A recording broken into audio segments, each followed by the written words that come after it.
తిరుపతి లడ్డూ విషయంలో తీర్పు అనుకూలంగా రాకపోయేసరికి అకృత్య కార్యాలకు తెరలేపిన కూటమి ప్రభుత్వ కార్యక్రమాలను ప్రజలు గమనిస్తున్నారని, తప్పక దీనికి మూల్యం చెల్లించాల్సి వస్తుందని వైసీపీ మాజీ ఎంపీ భరత్ హెచ్చరించారు. రాజమండ్రి సెంట్రల్ జైలు ములాఖతులో మాజీ మంత్రి అంబటి రాంబాబును శాసనసభ మాజీ స్పీకర్ తమ్మినేని సీతారాం, మాజీ జడ్జి జడ శ్రవణ్తో పాటు ఆయన కలిశారు. రాష్ట్రంలో రాక్షస పాలన, రెడ్ బుక్ రాజ్యాంగం నడుస్తుందని తమ్మినేని సీతారాం మండిపడ్డారు. దారుణంగా, అనైతికంగా మాట్లాడిన వాళ్లపై ఇప్పటి వరకు చర్యలు లేవన్నారు. ఇలాపై రౌడీ మూకలతో దాడి చేసిన వాళ్లపై కేసులు కట్టలేదని మాజీ ఎంపీ మార్గాని భరత్ మండిపడ్డారు. అంబటి రాంబాబు, జోగి రమేష్ ఇళ్లపై రాక్షసంగా దాడి చేశారని మండిపడ్డారు.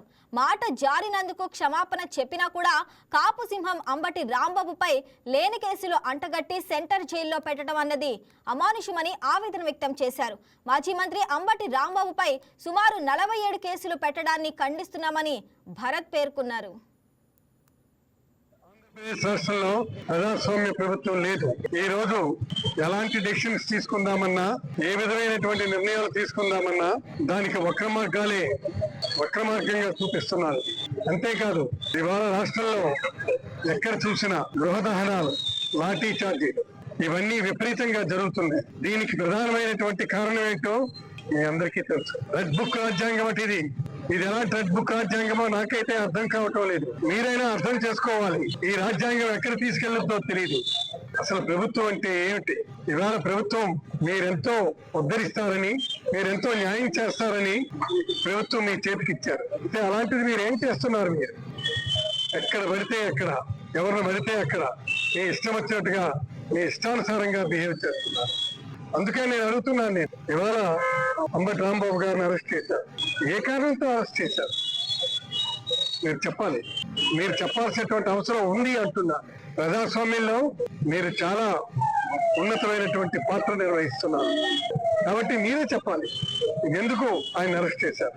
అలాగే మన జోగి రమేష్ మీరు అరెస్ట్ చేసి విడుదల చేశారు. తర్వాత ఇళ్ల మీదకి పెట్రోల్ బాంబ్స్ ఇస్తారు, పెట్రోల్ బాంబ్స్ తో దాడి చేశారు. ఈ విధమైనటువంటి పరిస్థితుల్లో వాళ్ళ నాన్నగారు ఉన్నారు, చాలా ఏజ్డ్. ఆయన ఏమైనా అయితే దానికి బాధ్యత ఎవరు వహిస్తారు? ఈ గోండాల, రౌడీల, ఈ ప్రభుత్వమా? ఎవరు దీనికి బాధ్యత వహిస్తారు? ఇలాంటి పరిస్థితుల్లో ప్రభుత్వాలు ఉంటే చాలా మనుగడ కట్టారు.